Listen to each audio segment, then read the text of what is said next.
Así es, Dani, son las 10 de la mañana con 17 minutos y nos vamos a enlazar con Heriberto Rivera porque hoy vamos a tocar el tema de los beneficios migratorios para padrastros e hijastros. Heriberto, bienvenido a Hola El Salvador, ¿cómo ha estado? Buenos días, Ana. Un gusto estar contigo. Un saludo a todos los televidentes y ahí en el estudio, a todos los que están presentes. Heriberto, a veces pensamos que de un padrastro no se pueden sacar beneficios migratorios. ¿Podemos mencionar cuáles son esos beneficios migratorios? Claro que sí. Como dijiste, muchos no creen que los tienen y terminan perdiendo esos beneficios, pero así se pueden obtener beneficios migratorios mediante un hijastro o un padrastro.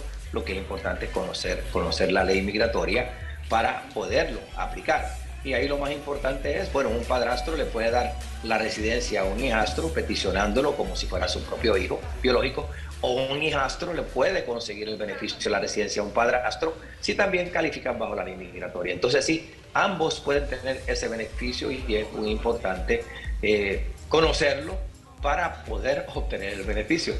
Eso, Heriberto, ¿cómo específicamente se obtienen estos beneficios migratorios?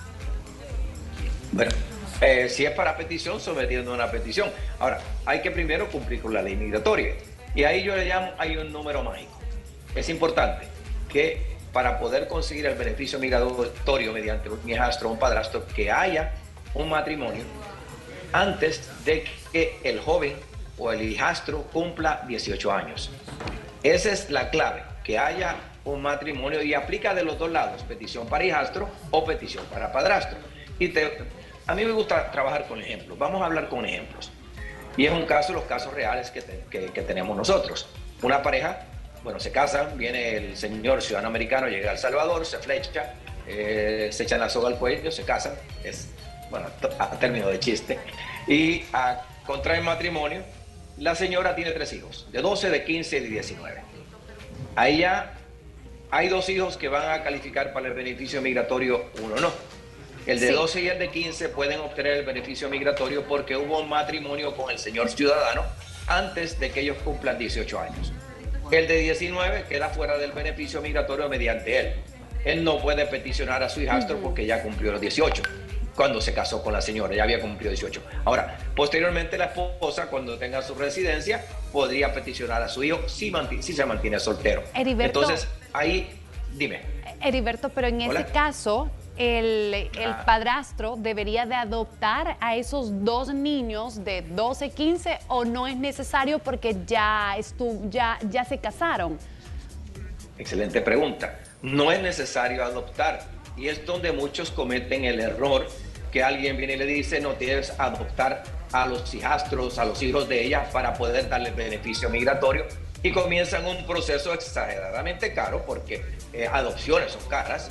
Y no es necesario hacer la adopción. Podían hacerla si quisieran en el futuro, adoptar a sus hijastros. Pero para obtener el beneficio migratorio no es necesario hacer esa adopción. Al contrario, va a retrasar el proceso por mucho tiempo porque las adopciones tardan mucho tiempo. Entonces, después que se hace la adopción, entonces se puede hacer la petición y hay que también hacer la adopción bajo el proceso de la ley migratoria. Entonces, no es necesario peticionar directamente. Te casas, peticionas a tus hijastros al mismo tiempo que peticionas a tu cónyuge y tienen que ser peticiones individuales, eso es muy importante. Los 2 hijos, si se casó con el ciudadano, no van a estar incluidos en el beneficio migratorio de la mamá.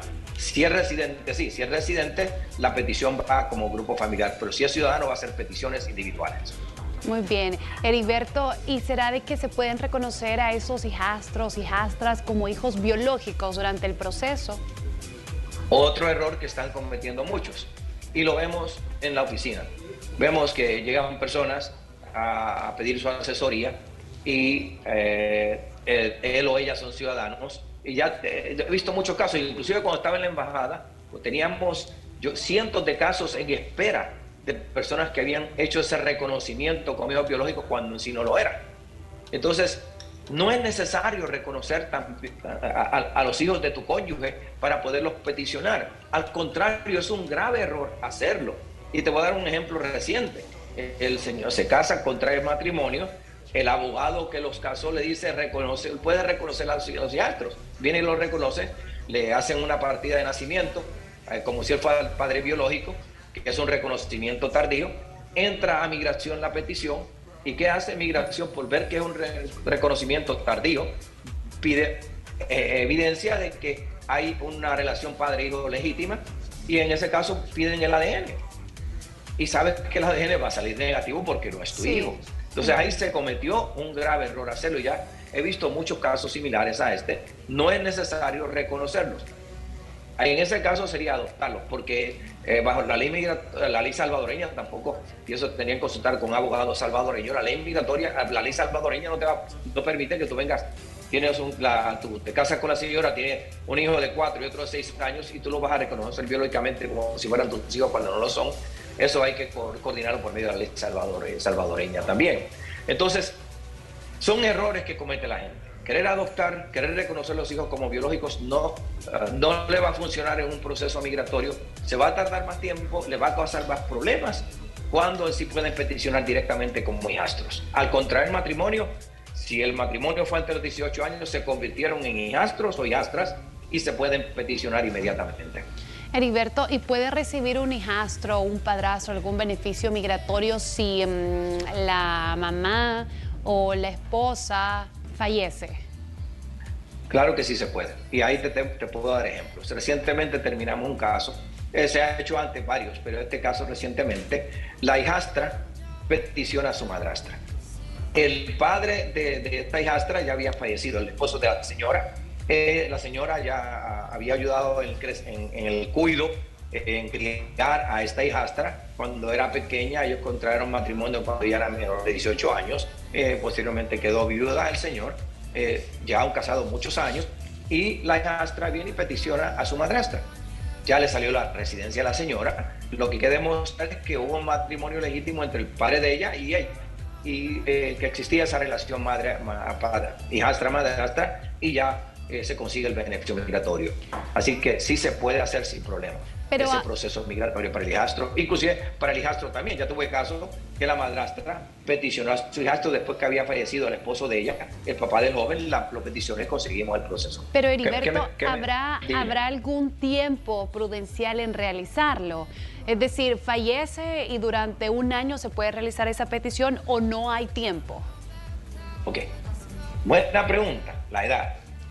Si, digamos, en esta señora que peticionó a su hijastro, el joven era menos de 21 años, creo que ya había cumplido 19, pero había contraído matrimonio con el papá de él antes que él cumpliera 18 años. Ya muchos años, desafortunadamente, él fue a El Salvador, el papá fue a El Salvador a esperar un perdón migratorio y falleció mientras esperaba ese perdón migratorio, y posteriormente peticionó. Entonces, si peticiona antes de los 21 años, el beneficio es lo que se llama inmediato. Es un proceso que es el proceso administrativo, no hay cuotas. El tiempo de espera es corto. Podría peticionar después de los 21, pero el tiempo de espera va a ser largo, categoría F1, que ya tarda 7 años. Entonces sí, la edad ahí no podría importar. Lo mismo con los padrastros, con el hijastro que es ciudadano. Este caso no hemos hablado. El hijastro que es ciudadano, vamos a decir, yo tengo un caso también reciente. La señora vivió en Estados Unidos, indocumentada, tuvo un hijo, regresó a El Salvador cuando el hijo tenía 6 años, llegó a El Salvador, al tiempo se casó, y el hijo creció en El Salvador, ya un hombre, quiere peticionar a su mamá, y me llaman y nos preguntan qué hay que hacer para el padrastro. Ella dice, bueno, yo quiero que mi hijo me pida para después darle la residencia a mi esposo. Y ya vienen las preguntas pertinentes: cuando se casaron, qué edad tenía el niño. Nos damos cuenta que hubo matrimonio antes de cumplir los 18 años, y por ende puede pedir a su mamá y al padrastro sin tener que esperar separarlos a ellos. Los dos pueden obtener su residencia para el mismo tiempo, y no importa el tiempo que haya pasado desde que se casaron o la edad que tenga el hijastro, el padrastro puede peticionarlo inmediatamente. Eso es en cuanto a un ciudadano. Y si fuera un residente, ¿podría ser lo mismo o cambian las cosas? Claro, el residente lo mismo. Tú contraes matrimonio, yo tengo casos de residentes que han llegado, contraen matrimonio, la señora tiene sus hijos y se peticiona. La diferencia entre los dos es: el residente, si él se va a mantener como residente, ya se peticiona como grupo familiar. Los hijos van incluidos en la petición de la mamá, aunque al final van a ser residencias individuales, ya puede ir como grupo familiar. El ciudadano ya van a ser peticiones individuales. Esa señora que tiene 3 hijos que 2 de ellos califican, tengo que hacer 3 peticiones para ella y una para cada hijo de 12 y una para el hijo de 15. Si el señor fuera residente, yo solo haría una sola petición para ella, que incluya a sus 2 hijos dentro del mismo paquete como derivativos, y al final van a ser 3 procesos de residencia individuales bajo una sola petición. Esa es la diferencia de los dos. Ok, y pongamos otro ejemplo, Heriberto. Si yo como hijastra, mi mamá se casa y yo tengo el beneficio migratorio, ¿se lo puedo dar a mi padrastro sabiendo de que yo tengo arriba de 30 o no aplica? Ahora, tú dices, tú eres ciudadana y tú le quieres dar el beneficio a tu padrastro, ¿eso es lo que te refieres ahí? Sí, o residente. O residente. Ahora, en ese caso, como residente, el residente no puede peticionar a los padres. El residente hijo, no hay petición para padres. Digamos, ahora, tú vienes y dices, tus padres se casaron, vamos por ejemplo, cuando tú tenías 8 años. Tu mamá se casó con otro señor que no era tu padre, pero te casó cuando tenías 8 años y él es, ahorita, tú llegas al futuro, consigues tu residencia y te naturalizas a los 30 años, vamos a decir. Sí. Te haces ciudadana. Ahí ya tú puedes peticionar a tu padrastro, porque tu mamá se casó con él cuando tú tenías 8 años. Y si no se casó cuando tenía 8 años, sino que ya se casó, digamos, con esta edad, ya no se puede peticionar. No, porque no hubo matrimonio antes de los 18 años. La ley migratoria es específica, es decir, tiene que haber un matrimonio antes de que tú cumplas 18 años. Ok, perfecto. Heriberto, para ir finalizando, ¿cuáles son esas recomendaciones que le da a las personas? Mira, la recomendación más esencial es buscar una opinión, buscar gente que conozca la ley migratoria y no dejarse llevar por comentarios de alguien que le hicieron un proceso, porque cada proceso es diferente. O que alguien te diga o alguien le recomiende, miras esto, sin esa persona conocer la ley migratoria. Buscar la opinión de una persona que en sí conozca la ley migratoria y si es necesario buscar una segunda opinión. Muchos pierden el beneficio o no lo obtienen por la sencilla razón de que no buscan la información correcta y se dejan llevar de alguien que cree que lo sabe y no es cierto, no lo sabe. Entonces, hablar con la persona indicada para obtener ese beneficio. Primeramente, no dejarse llevar, muchos que están contrarios al matrimonio, porque son muchos que lo están haciendo. Los hijos no hay que adoptar, se pueden adoptar si uno quiere en el futuro. Se puede hacer la adopción, pero para obtener el beneficio migratorio no tienen que tener adopción, no hay que hacerlo. Tampoco reconocerlos, es un error constante reconocer los hijos como biológicos cuando no lo son, le va a causar muchos problemas. Entonces, no hacer esas cosas, sino aplicar la ley migratoria para poder obtener ese beneficio, que es más fácil que lo que muchos creen. Entonces, es seguir las instrucciones de la ley para poder obtener el beneficio y conseguir a alguien idóneo que conozca la ley migratoria para poder obtener correctamente el beneficio. Y aquí lo tenemos a usted, Heriberto, que conoce muy bien la ley migratoria, y por eso es que si usted está interesado para hacer su cita, lo puede hacer a través del 7920-0963, 7736-4852, y en redes sociales también lo pueden buscar como Ayuda Migratoria o Migración SB, así en Instagram. Heriberto, muchísimas gracias. Ana, gracias a ti también, un placer y gracias por el espacio. Es bonito llevar tantos años contribuyendo a ayudar a los salvadoreños, porque son millones que hay en Estados Unidos, a que obtengan su beneficio migratorio y correctamente. Entonces, este es nuestro trabajo. Los invito a que nos visiten también en Plaza Suiza, en San Salvador, local LB25. Ahí estamos a la orden de todos y con cualquier tema migratorio, sea para visa de inmigrante o no inmigrante. Gracias, Heriberto. Siempre es un gusto platicar con usted. Feliz día igual. Nosotros vamos a continuar.